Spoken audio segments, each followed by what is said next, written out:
Doctor Parvez, আপনার কাছে যেটা জানতে চাচ্ছিলাম যে মালয়েশিয়া এবং চায়না এই মুভমেন্টটাকে অনেকে ব্যাখ্যা করছেন যে দক্ষিণ পূর্ব এশিয়ার মধ্যে একটা স্ট্র্যাটেজিক্যাল নতুন মুভমেন্ট, এবং সেইটা কি আসলে একদিকে আমরা দেখছি যে পাকিস্তান যেমন চীনের সঙ্গে তাদের এক ধরনের বলা যায় যে অল ওয়েদার ফ্রেন্ড তারা, হ্যাঁ, এবং বাংলাদেশের সঙ্গেও তো চায়না আসলে টাইম টেস্টেড ফ্রেন্ড, এবং এর নিয়ে কোনো নেই। মাঝখানে ছিল ভারত, এবং এটা যে ভারত খুব ভালোভাবে নেয় না বা নেবে না সেটাও পরিষ্কার। তাহলে এই যে দক্ষিণ পূর্ব এশিয়ার ভূ রাজনীতিতে নতুন একটা মুভমেন্ট চালু হলো, সেটাতে বাংলাদেশের মানে লাভ বা ক্ষতির হিসাব কেমন করে দেখেন? দেখেন, দক্ষিণ এশিয়ার রাজনীতিতে সবাই যে ভারতমুখী হবে বিষয়টা এরকম নয়। আমরা এর আগে দেখেছি যে ডক্টর মাইজু যখন প্রেসিডেন্ট হন মালদ্বীপের, তার প্রথম সফর কিন্তু চায়নাতে হয়েছিল। দক্ষিণ এশিয়াতে যে প্রথম সফর বিষয়টা এরকম নয়, তারা চায়নাতে সফর করেছিল। যদি এটা নিয়ে তাদের অনেক কাট করা পাড়ি দিতে হয়েছে ভারতের সাথে, সেখানে নৌবাহিনী অনেক অফিসার আছেন, তাদেরকে ইমিডিয়েট ফেরত পাঠানো হয়েছে। ভারত এরকম রিয়াকশন দেখিয়েছে, আমরা সেটা দেখেছি।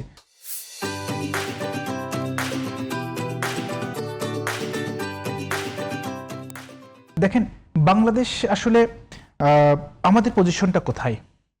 আমাদের প্রচুর পরিমাণ আমাদের প্রোডাক্ট রপ্তানি হয় ইউরোপ এবং আমেরিকাতে। আমরা আমদানি করছি চায়না এবং ভারত থেকে। একটু আগে আমাদের জনাব খুরশিদ আলম বলেছেন চায়না এবং ভারত থেকে রপ্তানি আমরা আমদানি করেছি। আমাদের এখানে সাউথ কোরিয়া এবং জাপানের ইনভেস্টকে আমরা কিন্তু অস্বীকার করতে পারবো না। অ্যাট দ্য সেম টাইম আমাদের মধ্যপ্রাচ্যের রাষ্ট্রগুলো থেকে আমাদের যেখানে শ্রমিকরা রয়েছে, মালয়েশিয়া যে শ্রমিকরা রয়েছে, সেখান থেকে যে আমাদের রেমিটেন্স আসছে, এগুলোকে আমাদের অস্বীকার করার উপায় নেই। এই সবগুলো বিষয়কে সামনে নিয়ে কিন্তু আমাদের ফরেন পলিসি আমাদের হওয়া উচিত। পৃথিবীর সবাই সেলফ ইন্টারেস্ট, সেলফ সিকিউরিটির জন্য কাজ করে। আমি মনে হয় এখান থেকে আমাদের বাংলাদেশ ভিন্ন কোনো পন্থা অবলম্বনের কোনো সুযোগ নাই। আপনি যদি বলেছেন যে অঞ্চলের পাকিস্তানের সাথে চায়নার সম্পর্ক, পাকিস্তান কিন্তু আপনি দেখেন পাকিস্তান, সিঙ্গাপুর যে কান্ট্রিগুলো রয়েছে, এরা শুধুমাত্র একমুখী সম্পর্ক না। চায়নার সাথে পাকিস্তানের দীর্ঘ সময়ের খুবই গভীর সম্পর্ক। আমাদের তো আনুষ্ঠানিক সম্পর্ক তৈরি হয়েছে 1975 সালের অক্টোবর থেকে, কিন্তু পাকিস্তানের সাথে তাদের গভীর সম্পর্ক অনেক আগে থেকে, অনেক আগে গভীর সম্পর্ক। এবং পাকিস্তান তাদের বিলিয়ন ডলার ইনভেস্ট রয়েছে, আমরা সবাই জানি। কিন্তু at the same time Pakistan কি আমেরিকার সাথে সম্পর্ক খারাপ আমরা অস্বীকার করতে পারবো?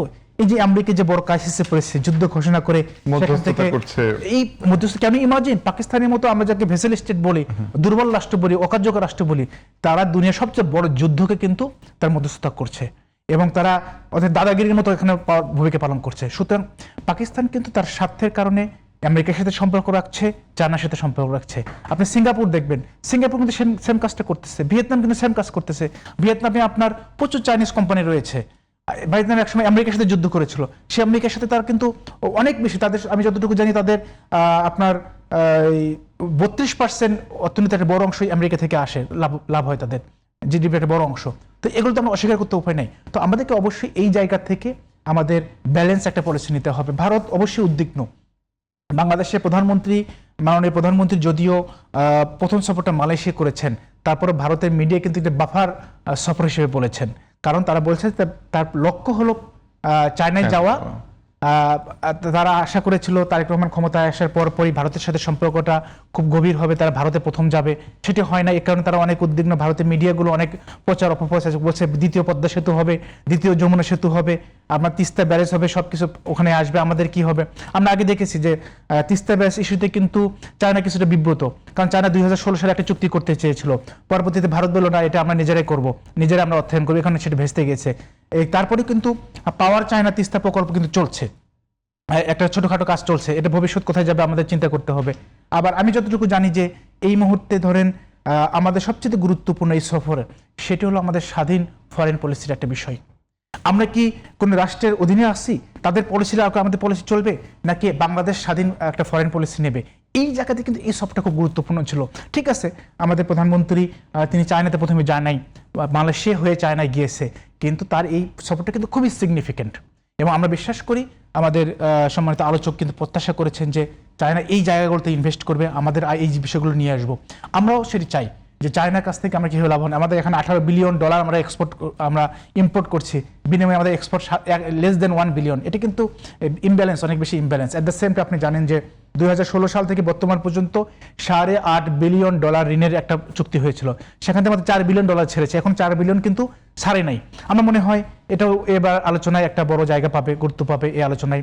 সেই সাথে তিস্তার মহাপরিকল্পনা যে রয়েছে সরকারের, এটিও আমার মনে হয় এবার আলোচনায় অংশ পাওয়ার কথা। পাশাপাশি অনেকগুলো গুরুত্বপূর্ণ বিষয় আসবে।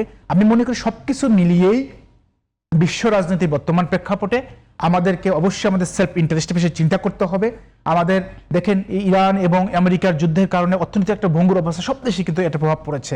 সুতরাং বাংলাদেশকে অবশ্যই তার নিরাপত্তার জন্য, তার স্বার্থের কারণে আমাদের 4 বছর আগে, আমাদের 10 বছর আগে শেখ হাসিনা যখন প্রথম দিকে ক্ষমতায় আসে, দেখবেন 1 দশক আগে বাংলাদেশ সরকারকে বছরে $1 বিলিয়ন লোন পরিশোধ করতে হতো, এখন $4 বিলিয়ন করতে হচ্ছে। এটা 4 বছর পরে এটাকে ডাবল হয়ে যাবে, 7.5-8 বিলিয়ন চলে যাবে। সুতরাং সরকারকে অবশ্যই চিন্তা করতে হবে আমি এই জায়গাগুলো কিভাবে রিকভার করবো।